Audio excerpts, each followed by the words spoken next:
Mirada Económica.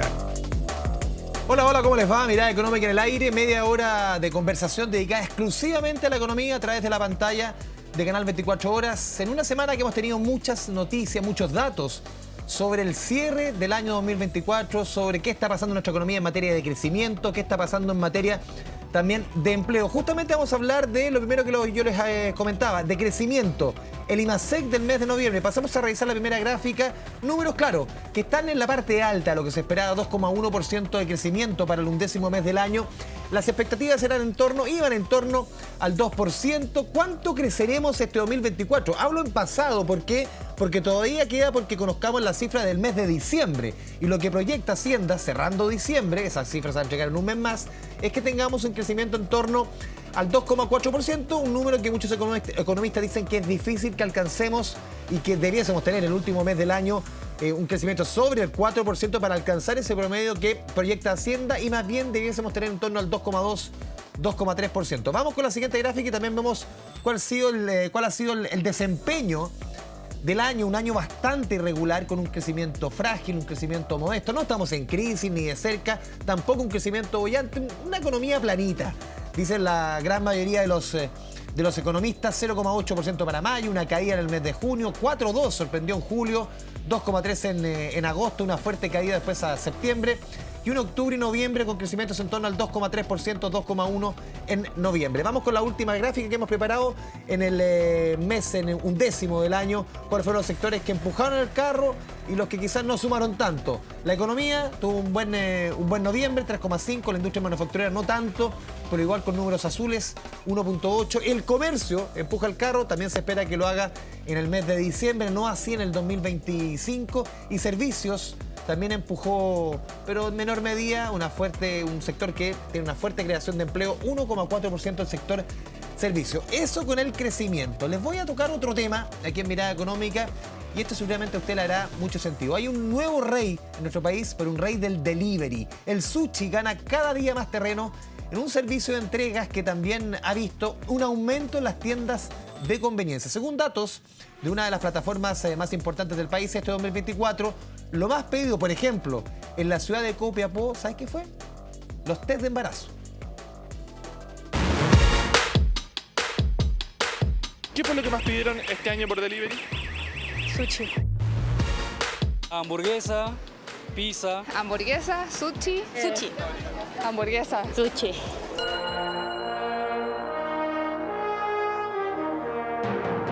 Ya lo notó, ¿verdad? El sushi es el rey del delivery este 2024 según Uber Eats. Y ponga atención, porque por primera vez desde que hay registro, destronó a los reyes del pedido a domicilio, las pizzas y hamburguesas. Igual porque es como lo más difícil de hacer, en comparación con una papa frita o una hamburguesa. Excelente, el sushi de Chile es muy rico, no se valora mucho, yo creo. Nosotros vivimos en Alemania y allá no nos gusta mucho el sushi, es muy caro y es muy chico. Reinado de la comida asiática al que sacan provecho desde su industria, los locales en Chile han aumentado un 70% desde el 2018 a la fecha, y las plataformas se han convertido en su principal aliado, así lo aseguran en este restaurante. Al funcionar tanto con el delivery ha hecho que cada vez haya más gente que le guste mucho el producto. La verdad que se vende harto y bueno, es algo no complejo de preparar, de alguna manera puede llegar bien al comensal en la casa. Ha funcionado muy bien el delivery. Pero si bien el delivery es el favorito, de cerca lo sigue la comida rápida, que durante este año ha tenido cifras muy positivas, apoyado por esta herramienta. El servicio de comida rápida ha tenido un buen desempeño durante este 2024, acumulando un alza de 11,4% al cierre del tercer trimestre. De hecho, hay un 7,4% de las ventas que se está haciendo a través de canales propios y un 17,9% se está haciendo a través de plataformas externas. Pero, ¿por qué se pide tanto delivery? El tiempo. La tranquilidad que puedes comer en tu casa tranquilo, con una película. Pedir la mercadería, no hacer filas, no tener que estar esperando horas para poder pagar, te evita eso. Y ojo que estos pedidos no solo se realizan en Santiago, ciudades de todo el país se han sumado a esta modalidad.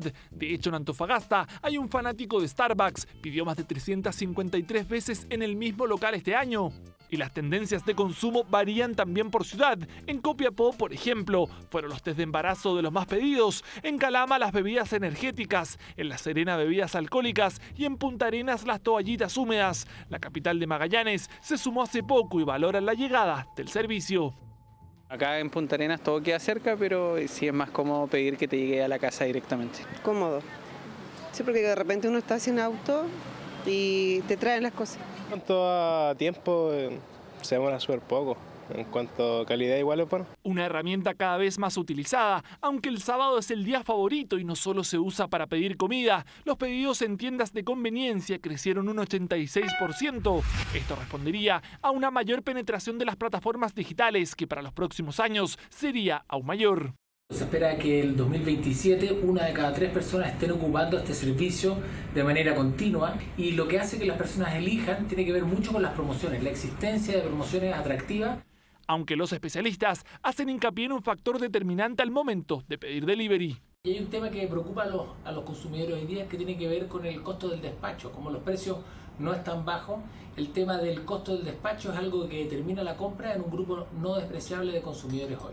Un ítem a tomar en cuenta para las plataformas que, según Cernac, han mejorado la tasa de respuestas favorables a sus consumidores, aunque durante este año contabilizaron más de 12.000 reclamos, principalmente para obtener reembolsos tras inconvenientes en sus pedidos. Ya, volvemos a Mirada Económica, dejamos de hablar del delivery, de la comida y hablamos de las cifras que yo lo comentaba al inicio del programa, cifras de crecimiento que hemos tenido esta semana, también cifras de empleo, vamos a tener cifras de inflación, un buen resumen de lo que está sucediendo en nuestra economía justamente para profundizar en este momento económico del país. Estamos en contacto con el economista, director del Instituto de Economía de la Católica, Tomás Rau. Tomás, bienvenido a Mirada Económica a través de la pantalla de Canal 24 Horas y por supuesto un muy feliz año. Muchas gracias, Andrés. Feliz año también para ti y gracias por la invitación. A ver, pasemos a revisar. Primero quiero profundizar contigo, Tomás, las cifras de empleo. Después vamos a hablar de crecimiento, pero de empleo lo conocimos hace algunos días, 8,2% de desempleo, un nivel, claro, se cae medio punto respecto al año pasado, en la misma época, septiembre-noviembre, pero es un nivel alto para la economía. Yo recuerdo previo a la pandemia, siempre se hablaba que la economía, el de desempleo eran 6, 7%. Hoy día como que cuesta bajar del 8%. ¿En qué momento estamos en materia de empleo? Sí, mira, sin duda bajar medio punto es un avance. Eso es así. Un 8,2 sigue siendo una cifra alta, como tú mencionas. Efectivamente, si tú tomas un promedio largo, si tú tomas un promedio desde 2010 hasta 2019, el promedio del desempleo fue como 6,9%, ¿ya? O sea, en un periodo extenso de tiempo. Es cierto que viene subiendo ya desde hace algunos años, ¿no? Incluso antes de la pandemia, pero estábamos acostumbrados a tener cifras de desempleo bajas. Hoy en día eso nos está costando mucho, ¿sí? Un 8,2 es un descenso importante. La tasa de desempleo con ajuste estacional está un poquito más arriba, 1 o 2 décimas más arriba. Entonces nos está costando mucho y en parte tiene que ver con las gráficas que mostrabas tú hace un rato del crecimiento económico, ¿cierto? No hay mejor política generadora de empleo que el crecimiento económico, es así. Entonces, mientras la economía esté planita, estemos creciendo poco, nos va a costar generar estos empleos y en la medida que la fuerza laboral siga aumentando, nos va a costar más. Porque uno mira los números también, la generación de empleo durante los últimos 12 meses está en torno a 147.000. Claro, aquí hay que ver el vaso medio lleno, el vaso medio vacío. Uno mira el vaso medio lleno y dice prácticamente casi todos los empleos que se generaron, por lo menos de acuerdo a las cifras del INE, son formales. El tema es que se genera la menor cantidad de empleo para 12 meses en 4 años. ¿Cómo ves tú ese vaso por ese lado medio lleno y medio vacío? Sí, efectivamente. A ver, estos números ocultan muchas realidades, por decir así. Uno, lo que dices tú, claro, de acuerdo al INE, se ha generado mucho empleo formal, aunque la cifra es bastante menor a lo que nos estaba mostrando en los últimos años. Ahora, a mí no me sorprende tanto que sea menor, en el sentido que la economía chilena al año promedio, antes de la pandemia, generaba quizá un poquito más, ¿ah? Unos 170.000, Sí. 180.000 empleos, ¿sí? Entonces, generar 250.000 en un año es algo importante. Lo que sí es delicado dentro de estos datos que tú mencionas es que hay una discrepancia importante entre los datos del INE de empleo formal con las cotizaciones de la superintendencia. Hay una diferencia ¿sí? no menor. No menor, exacto. Y mira, y diferencias pueden haber porque son de naturaleza distinta, unas son datos censales, otras una encuesta, ¿sí? Esas cosas ocurren, pero en las tendencias hay una diferencia importante, ¿sí? Según los datos de la Superintendencia de Pensiones, el empleo formal viene cayendo desde diciembre del 2022, ¿sí? Y en cambio, según el INE, viene aumentando. ¿Y por qué Entonces, se da esa diferencia? ¿Alguien está tomando mal la muestra? ¿Por qué se da una diferencia que no es menor en términos de cantidad? mira, es probable que ocurran ciertas distintas cosas. Uno puede ser que el marco muestral, el INE lo actualiza, ¿cierto?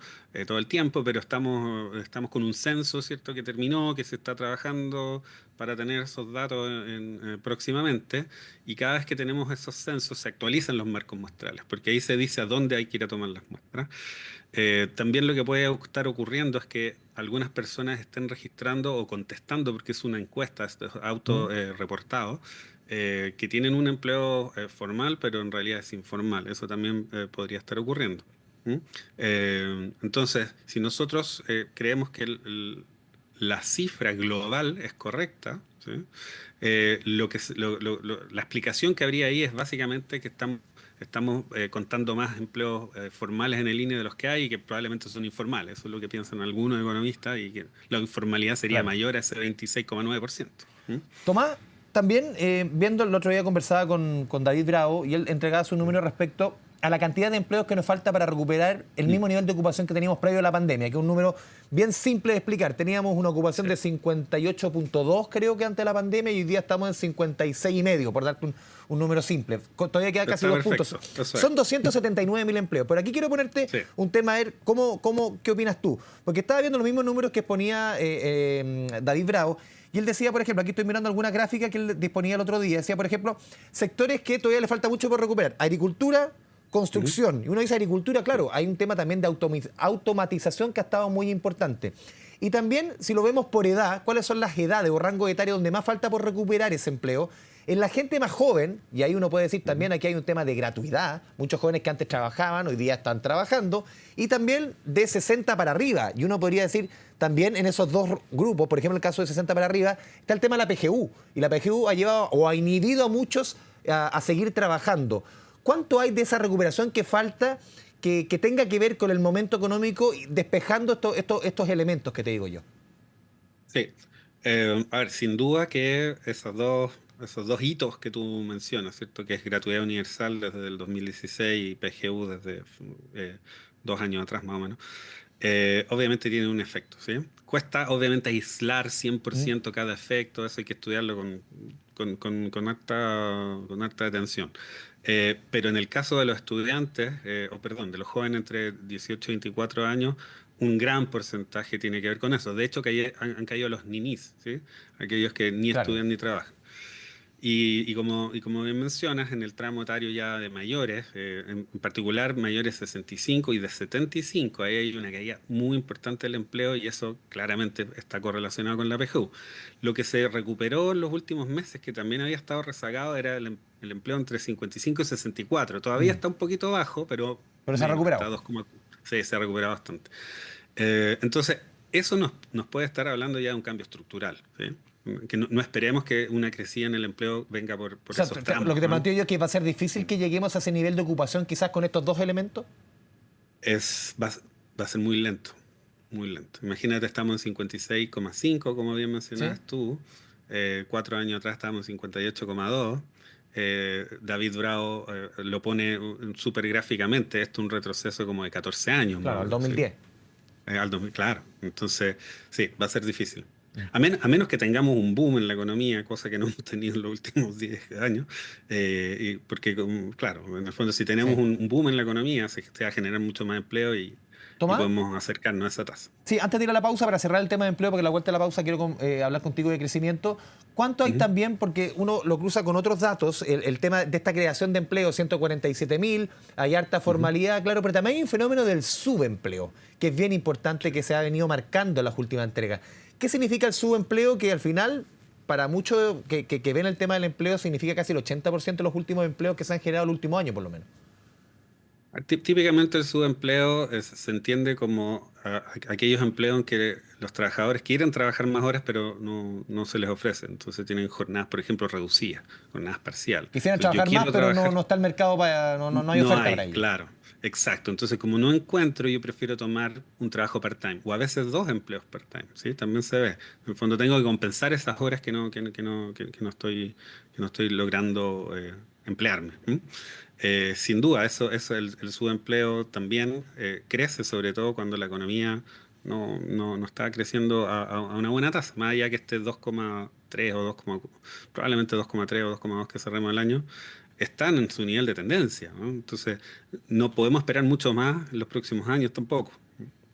Tomás, vamos a ir a la pausa aquí en Mirada Económica. Estamos conversando con el director del Instituto de Economía de la Católica, Tomás Rau. Pero antes de ir a la pausa, le contamos a ustedes que Copeuch acaba de lanzar el nuevo plan Pensionados con productos y beneficios especiales para una nueva etapa de la vida, como cuenta vista, costo cero, programas de educación digital, descuentos y mucho más que puedes conocer en copeuch.cl. Plan de pensionados Copeuch para que vivas como tú quieras. Pausa aquí en Mirada Económica.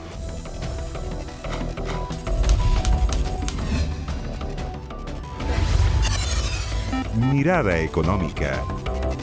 Volvemos a Mirada Económica a través de la pantalla de Canal 24 Horas. Estamos conversando con Tomás Rau, director del Instituto de Economía de la Universidad Católica. Tomás, te lo dejaba presentado antes de ir a la pausa, el tema del crecimiento económico. Lo hemos conocido en las últimas horas, 2,1% para noviembre. Claro, la proyección de Hacienda de 2,4 se hace difícil, pero claro, la economía puede ser un 2,2, 2,3, 2,1, más o menos en el margen. Pero, ¿qué significa una economía que crece a este nivel? ¿Qué está hablando de nuestra economía para explicarlo en sencillo? Porque a una persona quizás que le digas 1, 2, 3%, no le diga mucho la diferencia. ¿Qué significa una economía que crece a este ritmo? Claro, básicamente significa si tú como país, ¿cierto? Produces 100, ¿sí? En dólares, ponte tú un ejemplo, que después se reparten en los 20 millones de habitantes. Quiere decir que este año vamos a crecer, vamos a producir 102. Sí, ese es un 2%. ¿Sí? Entonces, si tú tienes, por ejemplo, un aumento en la población, en la tasa de crecimiento de la población, en per cápita ese crecimiento es más pequeño. ¿Sí? O sea, si la población crece un 2% y la economía crece un 2%, igual. En el fondo en per cápita quedas igual. Exacto. Según las proyecciones de las CELADE demográficas, bueno, estamos creciendo menos que un 2%, entonces estamos creciendo un poquito, ¿sí? Entonces, claro, podemos esperar grandes cambios como en el bienestar de la población o en fondos para políticas públicas, por ejemplo, que están tan en boga, ¿cierto?, la discusión de reforma de pensiones, por poner un ejemplo. No podemos esperar grandes cambios si estamos creciendo poco. Y en materia si esto lo cruzamos un poco lo que conversamos en la primera parte de empleo, ¿qué significa eso en la práctica? Un 2,1, el 2,2 que se votó, 2,3 o 2,4 que plantea Hacienda para el año. ¿Qué significa eso en materia de empleo? Cuando veíamos y conversábamos antes de un crecimiento bajo, el crecimiento de la cantidad de empleo respecto a otros años. Claro, mayor formalidad, pero también está el subempleo. ¿Qué significa un 2% si lo reflejamos en empleo? Sí. A ver, significa poco. ¿En qué sentido? En que tú necesitas que la economía crezca para generar empleo y por cada punto que la economía crece, no crece un punto el empleo, es mucho menos, ¿sí? Es como 0,4. Bueno, esos son algunos de los números que se usan en la dirección de presupuesto. Entonces, si tú creces, da un poco lo mismo si es 2,3 o 2,2, ¿sí? No va a mover las agujas. Quizás estamos hablando de 5.000 empleos más, 10.000 empleos más. Pero si tú tienes una fuerza laboral que crece más, ahora tuvimos una fuerza laboral que creció poco, entonces se generó menos empleo que los otros años, claro. Pero la fuerza laboral también creció menos, entonces cayó el desempleo. Hay un asunto, de expectativas de muchas personas, porque el concepto de la inactividad se volvió muy, entre comillas, de moda en pandemia, de personas, sobre todo mujeres, que por cuidado de terceros salieron del mercado laboral, pese a que querían estar. aquí hay mucho, podríamos decir, concepto de desaliento. Puede haber algo de desaliento, porque en el fondo acá hay dos elementos, ¿cierto? Es oferta y demanda, ¿sí? ¿Ya? Lo que pasó mucho de trabajo, digo. Lo que pasó mucho en la pandemia es que las personas, y con justa razón, no querían salir, ¿cierto? La gente se estaba muriendo de COVID, eso se nos olvida, pero eso pasó hace poco. Entonces ahí la oferta quedó muy deprimida y la demanda también, ¿cierto? Por eso se hizo la ley de protección al empleo, los IFES laborales, todo eso. Ahora ya no están esas restricciones, pero sí, como hablamos en la parte anterior, hay algunos cambios estructurales. Hay gente que no quiere salir al mercado por distintas razones. Unos porque quieren estudiar, otros porque ya tienen la PGU, ¿cierto? Y hay temas de cuidado. El empleo de las mujeres sigue muy rezagado. La tasa de desempleo femenina está en 9,1%, la del hombre en 7,5%. Aumentó esa brecha. Y es más, la tasa de desempleo juvenil de las mujeres, es decir, entre 18 y 24, está en 21%, ¿sí? Y la de los hombres en 18, por ahí. Entonces, también está más difícil. Entonces, si tú ves un mercado difícil, si básicamente uno de cada 5 mujeres jóvenes que sale a buscar un trabajo no lo encuentra, puede haber desaliento, por supuesto. Y esto, Tomás, ¿cómo también se aterriza? Lo veíamos en el último IPOM que conocimos hace 2 semanas del Banco Central, en que el Banco Central marcaba que las principales amenazas para la economía chilena están afuera, en el exterior, una economía abierta, con incertidumbre mundial, con conflictos geopolíticos latentes. ¿Cómo todo eso que sucede afuera también puede, entre comillas, ir golpeando más un escenario interno que se ve frágil? Bueno, efectivamente, nosotros somos una economía pequeña y muy abierta, ¿sí? Nosotros no podemos básicamente esperar crecer solo con consumo interno, ¿sí? Nosotros necesitamos seguir exportando, ¿sí? Entonces, si se nos cae, por ejemplo, nuestros principales socios comerciales, que en promedio no debería pasar, pero hay mucha incertidumbre, ¿cierto? Por ejemplo, el crecimiento del PIB de nuestros socios comerciales va a estar en torno a 2,93%, ¿sí? Que no es muy distinto a lo que pasó este año. Este año fue un poquito mejor. De hecho, y mucho mejor que nosotros, ¿sí? Pero hay incertidumbres, ¿sí? Efectivamente, asume un nuevo presidente en Estados Unidos que ha anunciado políticas algunas bien complicadas para países chicos exportadores, ¿cierto? Sobre tasa de aranceles, por decir una. ¿Y cómo ves, por último, Tomás, el tema de la inflación, que también lo marcó el Banco Central? Vamos a conocer los próximos días cifras de inflación del mes de diciembre. Vamos a tener acotado prácticamente el año 2024. El Banco Central marcaba un 4,8, pero también dibujaba un escenario con una inflación en torno al 5% el primer semestre. Y ahí ponía como elementos centrales, y hemos conversado otras veces, el tema del crecimiento de los salarios, salario mínimo también, y lo remarcaba clarito el Banco Central en el IPOM, y también el fenómeno del dólar, que en las últimas horas ha llegado sobre los 1.000 pesos. Pero me quiero estacionar en el tema de la inflación y también relacionado con los salarios. Mira, sí, lamentablemente es menos auspiciosa las noticias en términos de inflación, porque claro, vamos a cerrar bastante lejos del rango meta, 4,8%, y el primer semestre, lo dice el Banco Central, como tú bien remarcas, podemos llegar a 5%, ¿sí? ¿Qué significa eso en la práctica? En la práctica, el Banco Central, que es quien decide, ¿cierto?, esta tasa política monetaria, que de alguna manera es como el freno de mano de la economía, ¿sí? Si el banco sube mucho la tasa de política monetaria, básicamente todos nos endeudamos más caro, los bancos, entre ellos nosotros, un crédito consumo, un hipotecario, todo se hace más caro el dinero. Exacto, se hace más caro, entonces hay obviamente menos crédito, hay menos proyectos, cosas así. Eso no es una buena noticia, ¿por qué? Porque el Banco Central, su mandato constitucional, ¿cierto? O por ley orgánica, es básicamente la estabilidad de precios y de los medios de pago. Entonces dice, ojo, yo no voy a poder quizás seguir bajando la tasa como lo estaba haciendo. Y eso no es un incentivo para el crecimiento. Es más, el banco dice, el 2025 yo espero que el crecimiento esté entre 1,5 y 2,5, es decir, el punto medio es 2, ¿no? Sería menos que el 2,3 de este año. Entonces la inflación sí, nos está jugando una pequeña mala pasada, no es que esté desbordada tampoco, recordemos que llegó a 2 dígitos en la pandemia. A 14,1 en 12 meses. Exacto, a 14,1, pero está costando meternos en el rango, ¿cierto?, entre 2 y 4%, ¿sí? Entonces eso es uno. Y lo de los salarios reales que tú decías, es cierto, han crecido bastante. Básicamente yo creo que hay 2 motivos detrás. Bueno, uno es salario mínimo, ¿sí? Y eso también lo remarca el Banco Central en una minuta técnica, y es más, muestran que el salario mínimo ha perjudicado el empleo en empresas que contratan a trabajadores que ganan el mínimo, ¿sí? Un 4,8% que hay en el empleo en esas empresas. Y también hay un efecto rebote. Los salarios reales sufrieron mucho la pandemia con la inflación, ¿cierto? Cayeron muchísimo. Entonces hay algo de eso también. El salario mínimo un poco rebote y eso también te afecta a la inflación. Tomás Rau, director del Instituto de Economía de la Universidad Católica, te agradecemos este espacio, esta conversación para el análisis del momento económico de nuestro país. Muchas gracias, Tomás. Muchas gracias a ti, Andrés. Muy bien.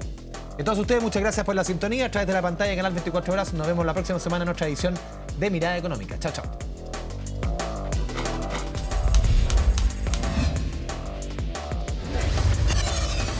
Mirada Económica.